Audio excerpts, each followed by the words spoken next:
Every second, one person is displaced by an environmental disaster. Crop failure, water scarcity, and sea level rise will transform more than 143 million people into climate migrants. Studies show that worldwide, 80% of people displaced by climate change are women.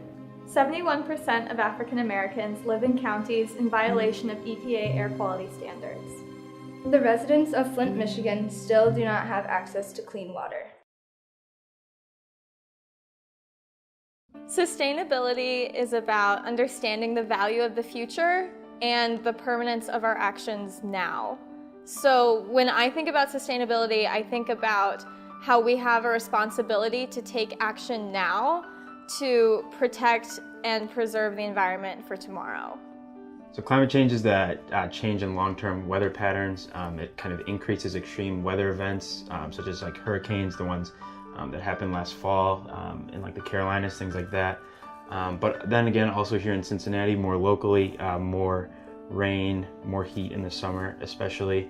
Then opposite, like in Wisconsin and more northern states, their snow is a lot more intense and lasts a lot longer. But then that all melts very quickly because of the warming temperature, which causes flooding. So it varies, I guess, according to location. Anthropogenic climate change is climate change caused by human interaction with the environment rather than just Earth's natural processes. Specifically, it's the production of greenhouse gas emissions. Those can come from driving your car, the meat industry, overall just industrialization in general. As a future nurse, I really want to help people and I want to serve people. And I think it's important to recognize that without serving our planet, we're not going to be able to serve others. The first time that I remember feeling a connection with the environment was after swim practice one day when I heard a cricket across the locker room and I was rushing to go and try and grab it, but before I got there, one of my friends went and stomped on it and I was devastated because I just wanted to go save the cricket and let it live a happy life outside. But looking back on that, I think it was the first time that I realized the power of our actions to create positive change on other organisms and on people. Really, for me, what makes you start really developing a passion, really start caring for the sustainability sort of initiatives is having that one piece that connects it back to the real world. For me, it's just being out in nature. I love going out and being able to hike, walk through the woods and see the trees and just be out there. And when you're out there and you start to learn what's wrong with the environment, start to see the invasive species out there, start to see examples of pollution, litter, start to see what's wrong. For me, that's just grounded me and started making me really develop a passion to say, this is unacceptable and we need to do something better. So I remember in 6th grade, I was sitting in class and I was drawing this picture of a penguin on an ice block, and it said, save my home above it. And I remember my 6th grade science teacher came over to me and she said, climate change isn't real. And I remember feeling kind of uncomfortable with what she was saying, but I also thought, this is my science teacher, she must know what she's talking about. So growing up, I always, cared about the environment, but I wasn't too convinced about climate change. And then once I came to Xavier and I started to take peace and justice studies courses, I started to notice a common theme of sustainability and environmental justice being brought up in those courses. And I started to recognize the intersectionality between racism, classism, ethnocentrism, sexism, and ageism with sustainability. And I started to recognize that this truly is an issue that we must be addressing. I remember my first day at Club Day, I saw the Xavier Student Sustainability Club, it was on the edge, the first one I saw, and so I wrote down my name and went to the first meeting, and I immediately loved it and fell in love. And I still remember talking to someone the first day, oh, what major are you? I'm oh, I'm undecided, and they're telling me all about the environmental majors at Xavier. And so kind of from that I figured out where I wanted to go, and I definitely found that there was a way where I could make a living and do what I wanted to do and be passionate about the environment as a major and as for the rest of my life even.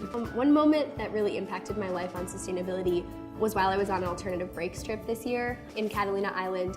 We were conserving the ecosystems and we were doing a beach cleanup. And it was really interesting just to see all of the different plastic little pieces and bottle caps and cups and wrappers and so many things that had washed up on this beach, and just thinking about where they originally came from, and how many of those things were like plastic straws that were single-use items that like a lot of times people don't think about where they're gonna end up, or the environments that they're gonna impact, or the fish, the wildlife, the birds, like those kind of things.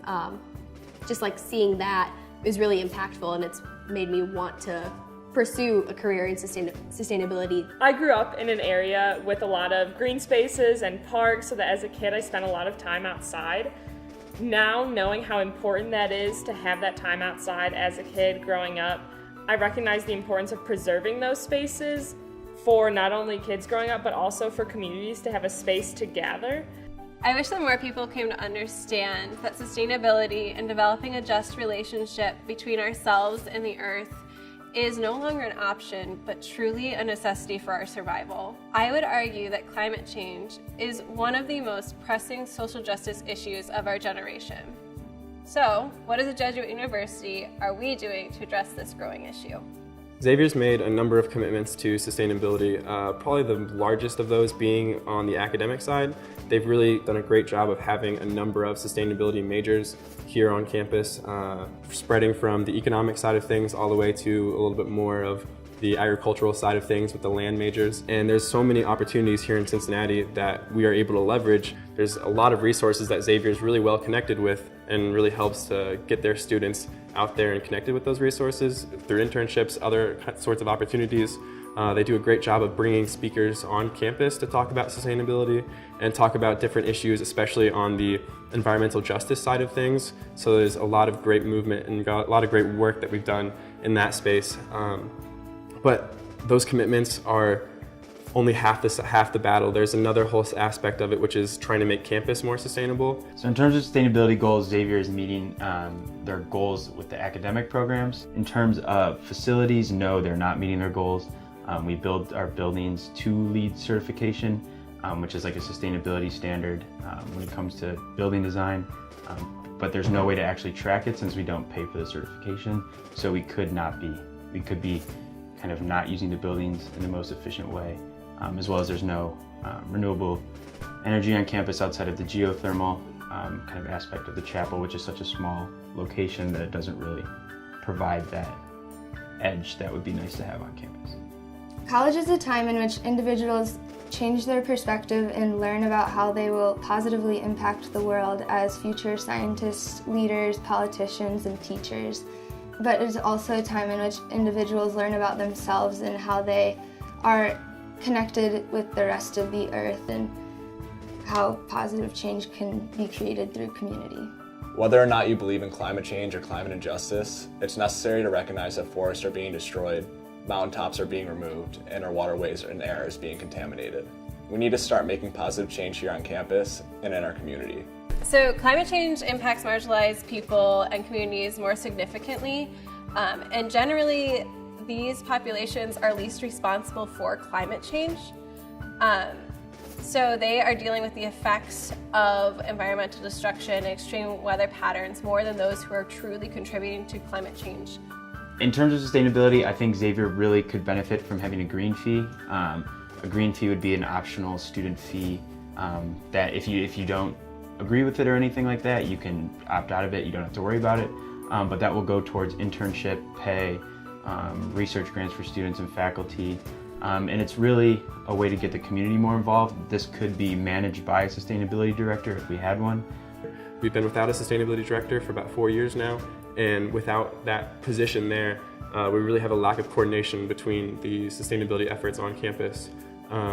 There's really no one in the room advocating for sustainability issues, whether it be meeting with administrators or meeting with professors on campus. And without that voice in the room, having a faculty member arguing for sustainable efforts, different sustainability initiatives, really a lot of things are going by the wayside.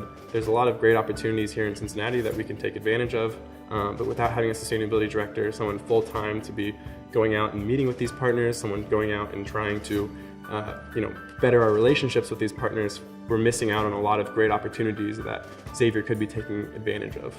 Other Jesuit universities, such as Seattle University and Loyola Chicago, have sustainability directors and are working towards sustainability goals that place them in the top 15 green colleges and universities, according to the Princeton Review. The reality is that there are so many things that we should be doing to improve our sustainability on campus. But I think that one of the most important is education, to help people understand the simple things that you can do to change your lifestyle to be more sustainable and to show compassion towards our environment. We urge Xavier students, faculty, and alumni to make their voices heard on this issue. Starting April 1st, you will have the opportunity to sign letters addressed to Father Graham, urging the university to reinstate the position of a sustainability director on our campus. It is an essential step in ensuring that we live out our Jesuit values.